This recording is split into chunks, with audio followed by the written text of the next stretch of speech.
Holocracia. O que é, como funciona, socorro, me ajuda? Não se desespere, no vídeo de hoje eu vou te explicar tudo o que você precisa saber.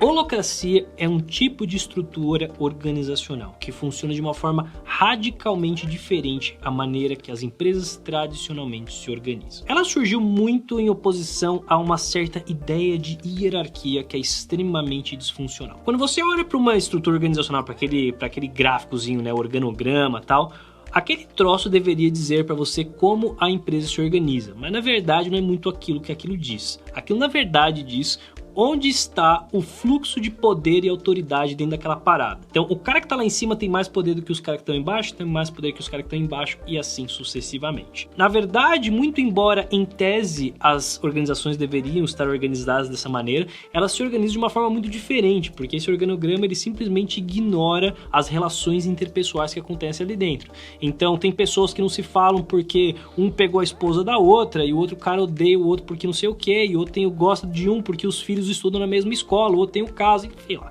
Existem várias dinâmicas muito loucas acontecendo ali dentro que influenciam drasticamente a maneira como o trabalho funciona. E o modelo tradicional é problemático porque ele é muito baseado na ideia de hierarquia. Só que a hierarquia é limitada. Quem está em cima consegue perceber muito pouco do que está acontecendo na ponta. E tem uma história muito boa no livro da Holocracia que fala sobre um CEO novo ali que estava ali na empresa e ele queria mostrar serviço, ele queria chegar lá e fazer acontecer. Ele desceu até o chão de fábrica e ele viu um cara que estava meio encostado. Ele chegou pro cara, perguntou lá, quanto que você ganha no mês? Eu ganho, sei lá, $600. Ele falou, abriu a carteira, puxou $300 e falou, você tá demitido, vai embora daqui, não quero ninguém aqui encostado, aqui agora é trabalho, eu quero todo mundo trabalhando, e é isso aí, tal. Beleza, aí na hora de que tava saindo, né, foi lá, pergunta pra um cara que tava olhando tudo, ele falou, quem é aquele cara que eu acabei de demitir ali, o que ele faz aqui? Ele falou, aquele cara? Aquele é um entregador de pizza. E são disfunções toscas dessa natureza que acontecem quando você não sabe o que se passa na linha de frente. Pode parecer ridículo, mas se você soubesse da quantidade de desinformação que se passa ali em cima, frente à opacidade do que acontece na linha de frente, você ficaria surpreso. Não só isso, a hierarquia acaba tendo um problema de confusão em relação às coisas, porque não é muito claro na organização de quem são os papéis, responsabilidades e limites dentro de um espectro organizacional. Frequentemente, quando alguém que tem uma hierarquia superior está descontente com alguma coisa, ele simplesmente entra lá e fala, vai ser do meu jeito. E ele tem, em tese, o poder para fazer isso, mas não está muito escrito em lugar nenhum, e tudo isso é muito confuso, o que faz com que muitas decisões sejam baseadas em consenso, e o consenso ele é muito problemático. O consenso é lento, porque as pessoas ficam discutindo horas e horas, ou dias, ou semanas, ou meses, decisões que poderiam ser tomadas de maneira muito mais rápida. O consenso ele evita que as pessoas saiam infelizes. Se não for uma unanimidade, é difícil uma decisão fechar. E 3, é uma forma simplesmente muito ineficaz de você fazer o negócio funcionar, porque isso acaba abafando a voz de minorias que muitas vezes têm a razão. Tem certas minorias que acabam deixando pra lá, mas que no final das contas era a ideia delas que estava certa para começo de conversa e a voz da maioria acaba ganhando. Então, tudo isso são desdobramentos de uma forma tradicional, hierárquica, rígida de trabalhar, que a holocracia chega para mudar. A primeira grande distinção da holocracia é que ela não é uma pirâmide, e sim ela é uma série de círculos. E esses círculos determinam um dado domínio ali dentro da organização. Cada qual terá os seus papéis ali dentro, responsabilidades e autoridades. E essa é uma coisa muito chave dentro da holocracia, porque a ideia é que a autoridade hierárquica piramidal não exista. E esse papel de direcionar as coisas, ele acaba sendo descentralizado e pulverizado e enraizado na própria maneira como a organização funciona. Então, se você estiver numa empresa que trabalha de acordo com a holocracia, o que você vai ter são papéis, expectativas e responsabilidades muito bem definidos. Vai ser muito claro o que você tem poder para fazer, sobre que aspectos ou quais contextos e quais são as atividades que são de sua responsabilidade e de mais ninguém. E quando você tiver problemas em relação a isso, aí vão entrar as reuniões de governança ou as reuniões táticas.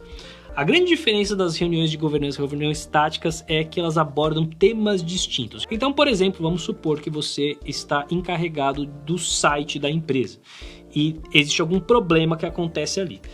Esse problema ele vai precisar ser abordado de duas maneiras diferentes. Uma na resolução desse problema específico, que vai ser resolvido numa reunião tática, ou como é que a gente vai evitar que esse tipo de problema volte a acontecer numa reunião de governança. A reunião de governança ela tem o papel de ou criar novas atribuições, ou criar novos papéis, ou criar novas autoridades. E é isso que vai acabar acontecendo. Alguém vai absorver uma autoridade, uma responsabilidade, ou alguém vai ter um novo papel, alguma coisa desse tipo vai acabar acontecendo para evitar que as coisas sejam ruins. E a grande vantagem que você tem com este modelo é que você consegue ter uma organização que aprende e evolui. É uma estrutura organizacional que, conforme você vai tendo tensões e problemas, você tem mecanismos claros, explícitos e bem definidos que vão te ajudar a solucionar aqueles problemas e tornar a estrutura organizacional mais adequada para funcionar no futuro.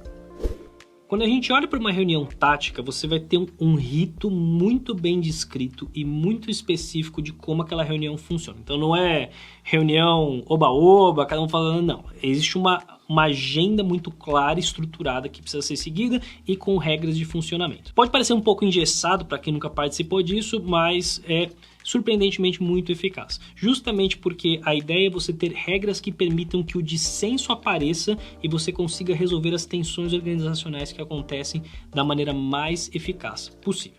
Então, numa reunião tática você vai ter número 1, check-in. As pessoas vão basicamente dizer como elas estão se sentindo, como é que elas estão chegando nesta reunião. Número 2, checklist. Passar por todas as atividades recorrentes que acontecem ali dentro daquela área ou dentro daquela dada atividade. Número 3, métricas. Como estão as métricas mais importantes do negócio, que são as métricas-chave que asseguram o resultado. 4, updates. Quais foram as novidades? Se alguém tem, se não tem, segue o jogo. Só aí a gente vai para a agenda, vai definir a agenda, quais são as coisas que a gente precisa abordar e solucionar nessa reunião tática. A gente vai fazer a triagem desses problemas, em que a gente vai olhar a pessoa que tá trazendo o questionamento, ela vai dizer o que ela precisa, se ela precisa de ajuda, o que é o negócio, e as pessoas vão ajudá-la da maneira como for necessária. E aí, finalmente, a gente vai para um fechamento e a ideia é que tudo isso seja muito rápido. Coisa de 15 minutos, 20 minutos. A ideia não é fazer uma reunião mega extensa, e sim você se ater aos pontos principais de maneira super rápida e simplesmente acionar as pessoas conforme necessário. Não ficar uma troca de informações só porque sim, porque todo mundo precisa estar na mesma página. As reuniões de governança, por outro lado, para mim, é um dos recursos mais interessantes que a Holacracia traz. E justamente porque nas reuniões de governança você vai ter um mecanismo para solucionar problemas de maneira definitiva de longo prazo e explicitar papéis e autoridades. Que é uma coisa que, de novo, pode parecer tosca, mas é talvez um dos pontos de disfunção maiores que existem numa organização. Se é claro quem é responsável pelo quê, não só em relação a contextos, mas em atividades, e principalmente com o poder para resolver aquele troço, é muito mais fácil você cobrar resultado e as coisas caminharem bem. As reuniões de governança começam de forma parecida. Começam com um check-in, que as pessoas falam como é que elas estão chegando, que a ideia é todo mundo centrar no assunto da reunião e às vezes até abordar isso de uma forma mais humana. Às vezes você não tá num bom humor, às vezes você chegou meio puto, meio cansado, meio seja lá o que for, e você ter essa troca no começo ajuda a dinâmica da reunião funcionar bastante bem, dicas de passagem. A partir daí a gente passa pelas coisas administrativas, de quanto tempo a reunião vai demorar, e aí entramos nas agendas. A agenda é quando a gente vai definir ali, todo mundo junto, rapidamente, quais são os pontos principais que a gente vai precisar abordar nessa história toda. E aí a gente chega na grande sacada da Holacracia, que é o processo de decisão integrativo. Como é que funciona essa parada? Primeira coisa, a pessoa traz uma proposta. Idealmente, ela já vai ter alguma ideia mínima de como resolver aquele troço, senão ela pode pedir ajuda, mas a princípio ela entra com uma proposta. Fase 2, entram as perguntas de clarificação. As pessoas do grupo podem fazer perguntas para compreender melhor aquele troço que está acontecendo. Não são perguntas para questionar o porquê ou dizer que aquilo é ruim, são perguntas para entender melhor. Fase 3, rodada de reações. As pessoas podem individualmente falar o que elas acharam, dizer ali o que acham, se gostam, não gostam, por que não. E a partir daí a gente chega na quarta fase, que é a parte de mudanças e clarificações. O proponente ele tem mais uma oportunidade para absorver esses feedbacks, ajustar a proposta que ele fez inicialmente ou esclarecer pontos que ficaram obscuros por qualquer motivo que seja. Quinta fase, a gente vai chegar na fase de objeções. Alguém pode ainda não estar satisfeito com isso, não gostou, não parece estar bom, ainda tem alguma coisa que parece que não está satisfatoriamente resolvida. Nesse caso, o proponente ele pode voltar para ajustar a proposta ou desencanar do negócio de uma vez. E aí a gente fecha numa decisão. É assim que funciona uma reunião de governança. A reunião de governança ela é mais fácil de funcionar num certo sentido porque você está propondo muitas vezes um novo papel, uma nova responsabilidade para alguém.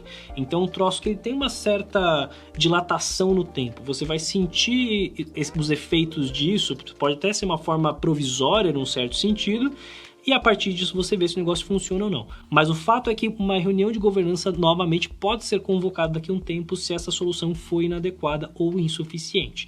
Então é um mecanismo muito útil para você encontrar formas de agregar valor e funcionar de maneira muito mais eficiente com o passar do tempo.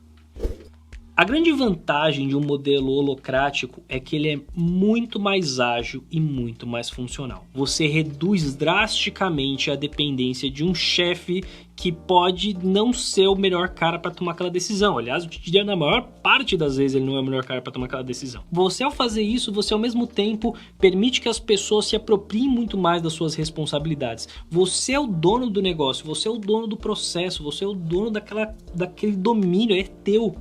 Você não tem que, mas eu vou ver o que meu chefe acha disso. Não, é você que manda no negócio. Então é um processo em que você tira a figura hierárquica do chefe, que é o cara que manda, não sei o quê. O que não significa dizer que não vai ter uma coordenação. É claro que tem. Quando você olha para esses círculos concêntricos aqui dentro, você vai ter trocas entre os diferentes círculos. Uma pessoa alimenta um círculo e vice-versa. Essas trocas elas são absolutamente naturais e as demandas organizacionais elas fluem muito melhor, a bem da verdade. Porque você vai ter muito mais facilidade de trocar com quem precisa e agilidade na resolução dos problemas. E principalmente, na hora que dá problema, não tem aquela coisa do vamos procurar quem é o culpado. É muito claro, a hora que você olha para as responsabilidades, para os papéis da pessoa, saber se aquilo está lá ou se não está lá. Muitas vezes não estará lá de maneira explícita. A pessoa tem um domínio de uma dada área, mas dentro das suas responsabilidades tem alguma coisa que ficou meio no limbo. A partir disso, uma reunião de governança pode ser convocada ou para que essa pessoa absorva isso, ou para que outra pessoa absorva aquilo, ou para que um novo papel seja criado, ou sei lá. O ponto é uma forma muito mais adaptativa, ágil e funcional de se trabalhar, especialmente muito mais apropriada para o século XXI. Esse é, claro, apenas um dos vários exemplos de formas de gestão descentralizada que existem por aí. Se você quiser saber mais sobre esse tema, dá uma olhada nesse vídeo aqui, em que eu entro mais detalhes sobre como ter uma gestão descentralizada.